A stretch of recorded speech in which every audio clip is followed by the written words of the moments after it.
What's up, guys? It's Brian with novice.com, and I get at least one email or direct message daily from someone asking, I want to do my first strongman competition, but how strong do I need to be before I enter? And here's a big secret. You don't, or at least not nearly as strong as you think you need to be.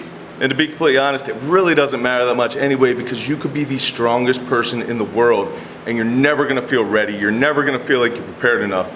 And there's no magic squat to deadlift to Atlas stone ratio that's gonna guarantee strongman success. You just gotta go for it. So I think what a lot of people are really saying is, I wanna do a strongman contest, but I don't wanna embarrass myself, I don't wanna zero events, and I don't want people to laugh at me.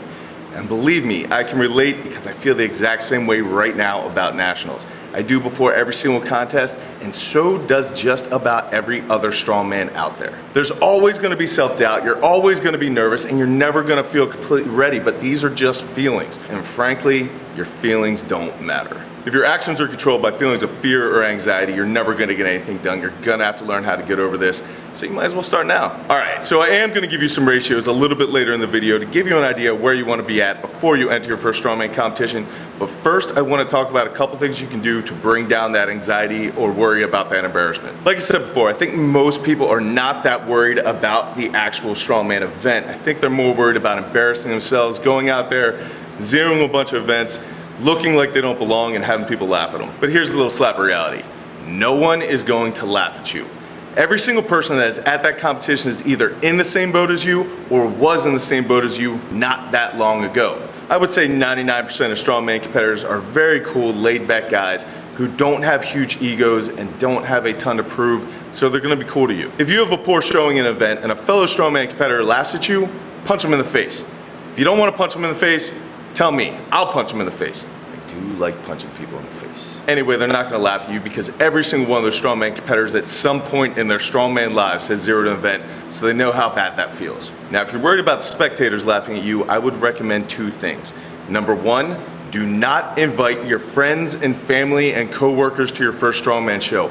It is only going to up your anxiety exponentially. Don't tell them till you're done. If you do horribly, you don't need to tell them at all. For your very first show or two, I would really recommend only inviting people who have touched those implements themselves so that they have some perspective on what you're actually doing. So if you get a 300-pound Atlas stone for 1 or 2 reps, it may be the highlight of your day. It might be a PR, it might be the best thing that happens. However, if the winner gets 10 or 12 reps with that, then people who have no perspective of how heavy a 300-pound Atlas stone really is are gonna make judgments. They're not trying to be mean, it's just what we do. Which brings me to my second point about being embarrassed in front of the spectators. What you need to realize is that almost every single one of those people standing out of that crowd is there to support someone else. They're not super fans of strongman. If you said the name Brian Shaw to them, most of them would have no idea who you're talking about. So if you do screw up, you're gonna do it in front of someone's mom who you'll never see again for your entire life. Who cares? Go out and give it your best shot. Come on, man, get your life together and take a chance. What do you got to lose? Not to mention the fact that all those spectators, as well as all the other competitors, will respect effort just as much as they do competence. No one other than you and the people who showed up to support you really care whether you smoked an event or not. However, at that venue, every single person will be on their feet and losing their minds over the individual who is giving 100% of their effort and leaving it all out there. You will never hear bigger screams at a strongman show than when it looks like someone is not going to complete an event, but you can tell that they're giving absolutely everything they have, and then they succeed. Or they don't succeed. It doesn't matter. Everyone loves that. People love to see people put in true effort and true work. Apathy sucks, and no one wants to see anyone give up. So I know it sounds cliche, but all you need to do is show up and give your all. Give your best. I know that sounds stupid. It sounds stupid coming out of my mouth. I feel like most things do. But if you truly lay it all on the line and give 100% effort, and I'm talking about real effort, not like screaming your head off, trying to make a big show of what you're trying to do because you can't get it, so you think screaming louder is gonna make it happen, don't be that guy. That guy's a jerk. But if you're giving true teeth-gritting, veins sticking out of your forehead, turning purple kind of effort, people will respect it. There's not one person in that place that if you zero the event but you gave that much effort, that's gonna give you a hard time. Not one. Like I said, they do punch them in the face, but they're not going to. Anyway, all that to say, you don't need to be worried about being embarrassed at a strongman show in front of the spectators or other competitors because you're gonna give 100% of your best effort. Now, I would recommend that if it's your first show that you sign up for the novice class. In that category, the weights are always lighter and there typically isn't a weight class, so you don't need to worry about cutting weight to enter your first show. The entire reason for the novice class is so that people can do their first, second, or third competition and just get a feel if this is something they like doing. You might love it or you might hate it, but you won't know if you don't try. And a lot of times the open classes are pretty competitive, so people just want to jump in kind of in like the kiddie pool first. That is completely fine, and I completely support people jumping into the novice class for their first show, maybe even their second show, maybe even their third show. But listen closely, if you finished in the top third of your class, you can't play with novice anymore. There may or may not be some people who jump in the novice class 7 or 8 times, and they're coming in second and third place, and they're just holding out until they win so that they can leave novice class. That's not what it's for. That's hurting the sport, and you're a jerk. Punch you in the face. In the novice class, you're not competing for a spot at nationals, so at the end of the day, it really doesn't matter whether you come in first place or last place. You're better off leaving with your integrity and making a couple friends. All right, so now we're gonna get down to the real reason why you're watching this video. How strong do you need to be before you enter your first strongman competition? And I already said, not nearly as strong as you think. There is absolutely no limit where you should start or you shouldn't, because there's people who are absolute monsters in the gym that go to a strongman contest and get destroyed. And there's other people who can't squat their body weight but go into a strongman contest and crush stones.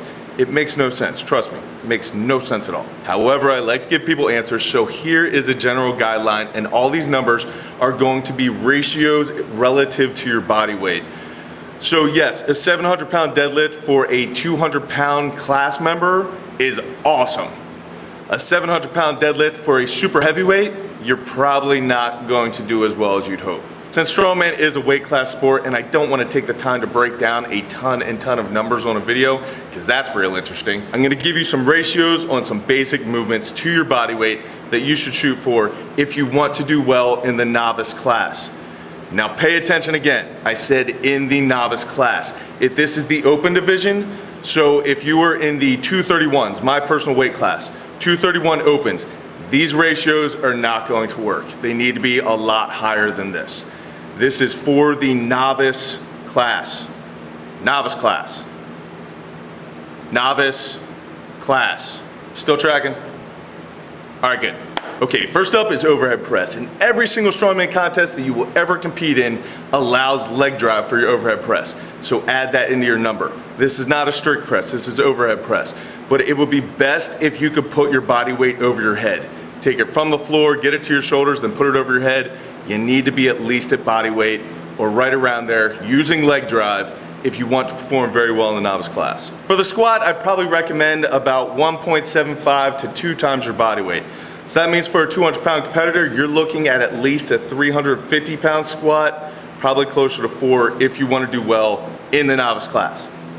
Novice class. Deadlift. I would recommend probably being somewhere between 2 and 2.5 times your body weight.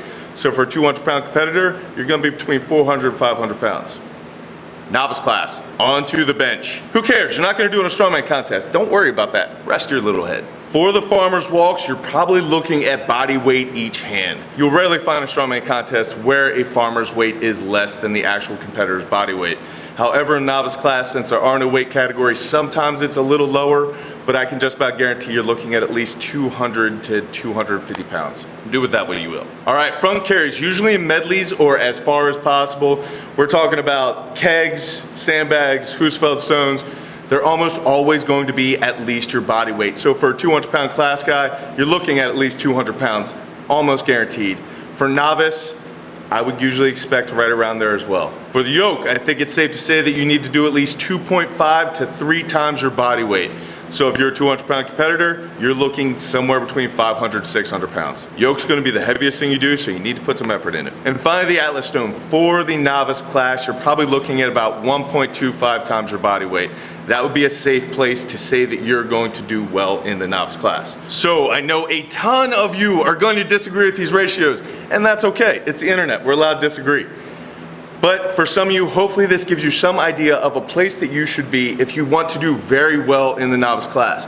Now, there is nothing saying that you need to be able to hit these ratios before you jump into competition. But as I stated earlier, a lot of people are worried about zeroing events or embarrassing themselves, and if you can reach these strength marks in your own gym, you're not gonna zero any events in a novice competition. I think that's pretty fair to say. So before you leave those comments down below, see if you agree with that. All right guys, hopefully this was helpful and hopefully it answered some of your questions. Do not be concerned about embarrassing yourself at a strongman competition. As long as you give 100% effort, you're not going to, no matter your strength level.